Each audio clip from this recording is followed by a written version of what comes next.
নমস্কাৰ মই আৰামনি আখলৰ যোগেদি আজি এটা সকলোৱে জনা ৰেচিপি বনাবলৈ লৈছোঁ সেইটো হ'ল নৰসিংহ মাছৰ জোল এতিয়া মই গেছটো অন কৰিছোঁ এতিয়া কেৰাহীটো গৰম হ'ল তাৰ পিছত মই ইয়াত তেল দিছোঁ তাৰ পিছত মই মাছখিনি নিমখ আৰু হালধি দি সানি ল'ম ইয়াত মই নিমখ লৈ ললোঁ আৰু হালধি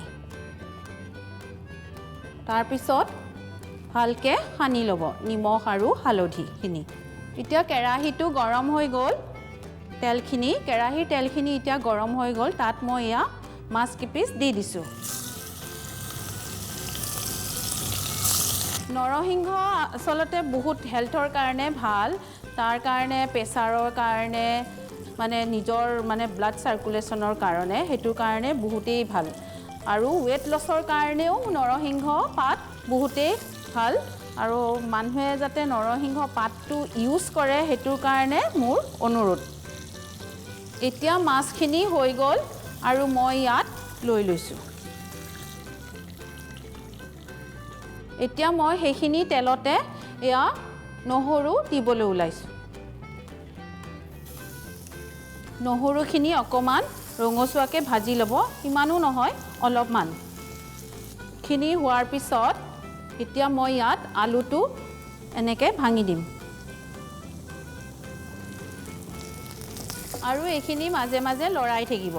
এইখিনি অকমান ভজাৰ নিচিনা হ'লে ইয়াত আপুনি এতিয়া মই ইয়াত অকমান হালধি সোৱাদ অনুযায়ী নিমখ আৰু এয়া জালুকৰ গুড়ি অকমান জ্বলা হোৱাকে দিব তাৰ পিছত আপুনি লৰাই থাকিব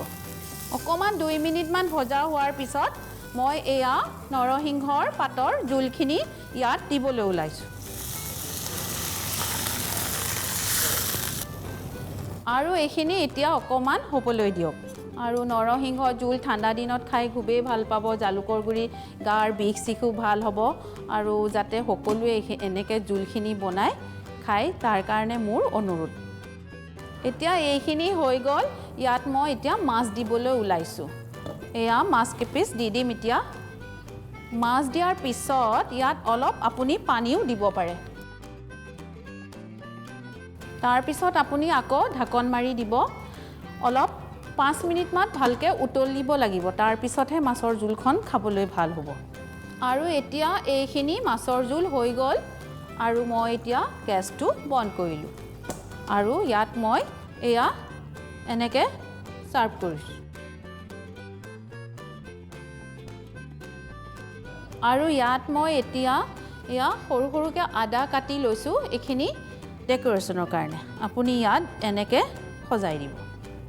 এইখিনি নৰসিংহ জোলখিনি হৈ গ'ল এতিয়া এইটো ৰেচিপি চাবলৈ হ'লে আপুনি সঞ্জীৱ কাপুৰ খাজানাত পাব আৰু লাইক শ্বেয়াৰ সাবস্ক্ৰাইব কৰিব